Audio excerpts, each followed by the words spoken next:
Hi readers, welcome to workshop day 2 for reading.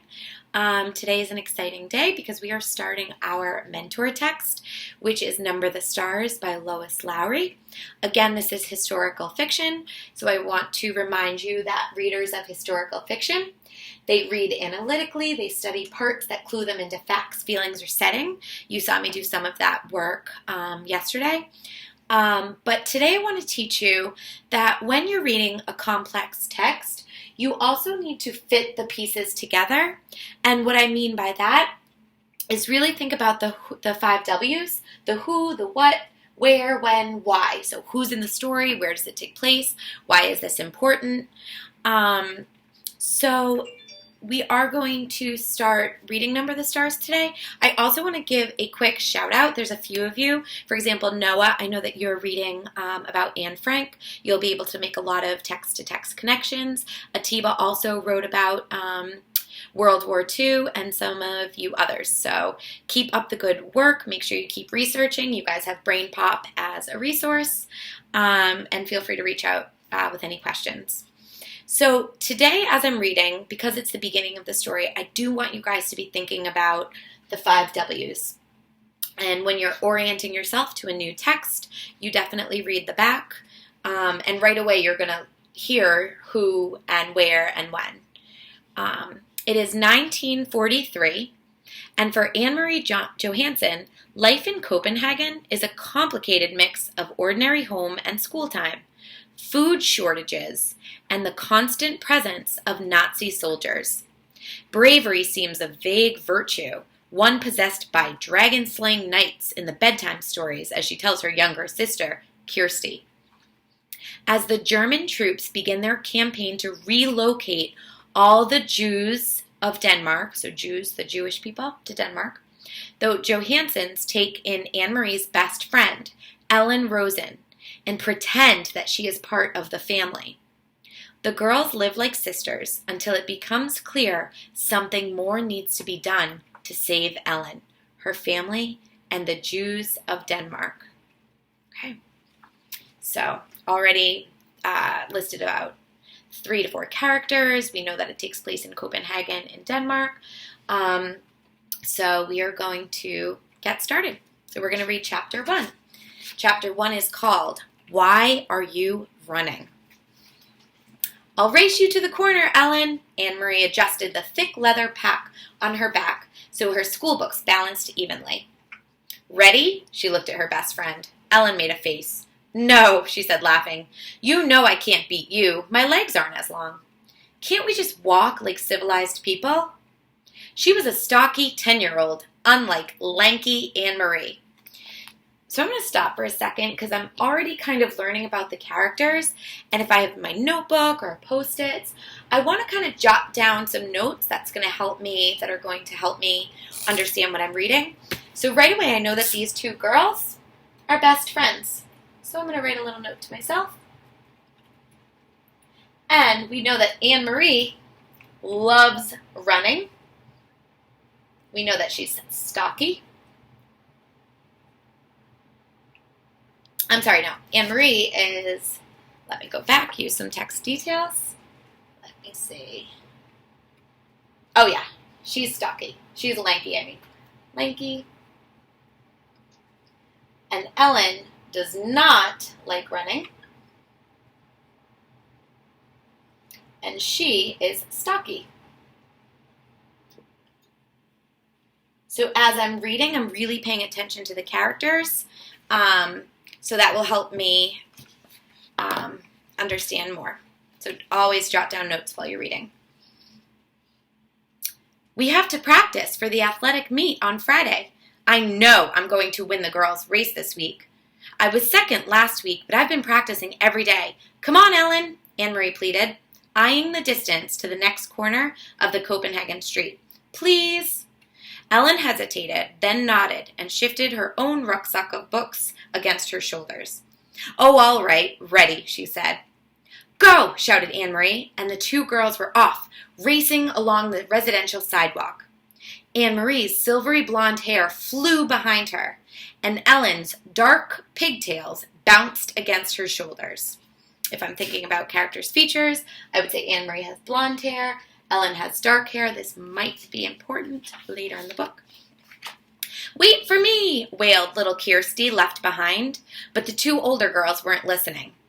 Anne Marie outdistanced her friend quickly, even though one of her shoes came untied as she sped along the street called Osterbrogade, past the small shops and cafes of her neighborhood here in northeast Copenhagen. Laughing, she skirted an elderly lady in black who carried a shopping bag made of string. A young woman pushing a baby in a carriage moved aside to make way. The corner was just ahead. Anne Marie looked up, panting.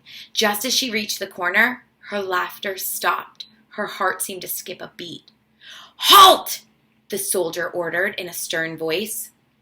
The German word was as familiar as it was frightening. Anne Marie had heard it enough before, but it had never ever been directed at her until now. Behind her, Ellen also slowed and stopped. Far back, little Kirsty was plodding along, her face in a pout because the girls hadn't waited for her. Anne Marie stared up. There were two of them. That meant 2 helmets, 2 sets of cold eyes glaring at her, and 4 tall, shiny boots planted firmly on the sidewalk, blocking her path to home. And it meant 2 rifles gripped in the hands of the soldiers. She stared at the rifles first. Then, finally, she looked into the face of the soldier who had ordered her to halt. "Why are you running?" the harsh voice asked. His Danish was very poor. 3 years, Anne Marie thought with contempt. 3 years they've been in our country, and still they can't speak our language. "I was racing with my friend," she answered politely. "We have races every Friday, and I want to do well, so I—" Her voice trailed away, the sentence unfinished. "Don't talk so much," she told herself. "Just answer them, that's all." She glanced back. Ellen was motionless on the sidewalk a few yards behind her. Farther back, Kirsty was still sulking and walking slowly toward the corner. Nearby, a woman had come to the doorway of a shop and was standing silently, watching. One of the soldiers, the taller one, moved toward her. Anne Marie recognized him as the one she and Ellen always called, in whispers, the giraffe, because of his height and the long neck that extended from his stiff collar. He and his partner were always on this corner. He prodded the corner of her backpack with the stock of his rifle. Anne Marie trembled. "What is in here?" he asked loudly. From the corner of her eye, she saw the shopkeeper move quietly back into the shadows of the doorway, out of sight. "School books," she answered truthfully. "Are you a good student?" the soldier asked. He seemed to be sneering. "Yes." "What is your name?" "Anne Marie Johansson." "Your friend, is she a good student too?" He was looking beyond her at Ellen, who hadn't moved. Anne Marie looked back too, and saw that Ellen's face, usually rosy-cheeked, was pale, and her dark eyes were wide. She nodded at the soldier. "Better than me," she said. "What's her name?" "Ellen." "And who is this?" he asked, looking to Anne Marie's side. Kirsty had appeared there suddenly, scowling at everyone. "My little sister." She reached down for Kirsty's hand, but Kirsty, always stubborn, refused it and put her hands on her hips defiantly. I'm going to stop right there because 4th graders, I hope you are making a text-to-text connection. When we read Tiger Rising in our first unit, Sistine would always put her hands on her hip because she was sassy, so I'm thinking that Kirsty is very similar to Sistine. The soldier reached down and stroked her little sister's short, tangled curls. "Stand still, Kirsty," Anne Marie ordered silently, praying that somehow the obstinate 5-year-old would receive the message. But Kirsty reached up and pushed the soldier's hand away. "Don't!" she said loudly. Both soldiers began to laugh. They spoke to each other in rapid German that Anne Marie couldn't understand. "She is pretty, like my own girl," the tall one said in a more pleasant voice. Anne Marie tried to smile politely. "Go home, all of you. Go study your school books, and don't run. You look like hoodlums when you run." The 2 soldiers turned away. Quickly, Anne Marie reached down again and grabbed her sister's hand before Kirsty could resist. Hurrying the little girl along, she rounded the corner. In a moment, Ellen was beside her. They walked quickly, not speaking, with Kirsty between them, toward the large apartment building where both families lived. When they were almost home, Ellen whispered suddenly, "I was so scared." "Me too," Anne-Marie whispered back. As they turned to enter their building, both girls looked straight ahead toward the door. They did it purposely so that they would not catch the eyes or the attention of two more soldiers who stood with their guns on this corner as well. Kirsty scurried ahead of them through the door, chattering about the picture she was bringing home from kindergarten to show Mama. For Kirsty, the soldiers were simply part of the landscape, something that had always been there on every corner, as unimportant as lampposts throughout her remembered life. "Are you going to tell your mother?" Ellen asked, as they trudged together up the stairs. "I'm not. My mother would be upset." "No, I won't either. Mama would probably scold me for running on the street." She said goodbye to Ellen on the second floor, where Ellen lived, and continued on to the third, practicing in her mind a cheerful greeting for her mother, a smile, a description of today's spelling test, in which she had done well. But she was too late. Kirsty had gotten there first. "And he poked Anne-Marie's book bag with his gun, and then he grabbed my hair." Kirsty was chattering as she took off her sweater in the center of the apartment living room. "But I wasn't scared. Anne-Marie was, and Ellen too, but not me." Mrs. Johansson rose quickly from the chair by the window where she had been sitting. Mrs. Rosen, Ellen's mother, was there too, in the opposite chair. They had been having coffee together, as they did many afternoons. Of course, it wasn't really coffee, though the mother still called it that, having coffee. There had been no real coffee in Copenhagen since the beginning of the Nazi occupation. Not even real tea. The mother sipped at hot water flavored with herbs. "Anne-Marie, what happened? What is Kirsty talking about?" her mother asked anxiously. "Where's Ellen?" Miss Rosen had a frightened look. "Ellen's in your apartment. She didn't realize you were here," Anne-Marie explained. "Don't worry, it wasn't anything. It was the two soldiers who stand on the corner of Osterbrogade. You've seen them. You know the tall one with the long neck, the one who looks like a silly giraffe?" She told her mother and Mrs. Rosen of the incident, trying to make it sound humorous and unimportant. But their uneasy looks didn't change. "I slapped his hand and shouted at him," Kirsty announced importantly. "No, she didn't, Mama," Anne-Marie reassured her mother. "She's exaggerating, as she always does." Mrs. Johansson moved to the window and looked down to the street below. The Copenhagen neighborhood was quiet. It looked the same as always, people coming and going from the shops, children at play, the soldiers on the corner. She spoke in a low voice to Ellen's mother. "They must be edgy because of the latest resistance incidents. Did you read in Der Friedansk about the bombings in Hillerød and Nørrebro?" Although she pretended to be absorbed in unpacking her school books, Anne-Marie listened, and she knew what her mother was referring to. Der Friedansk, the Free Danes, was an illegal newspaper. Peter Nielsen brought it to them occasionally, carefully folded and hidden among ordinary books and papers, and Mama always burned it after she and Papa had read it.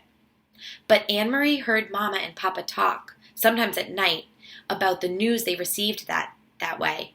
News of sabotage against the Nazis, bombs hidden and exploded in the factories that produced war materials, and industrial railroad lines damaged so that the goods couldn't be transported. And she knew what resistance meant. Papa had explained when she overheard the word and asked.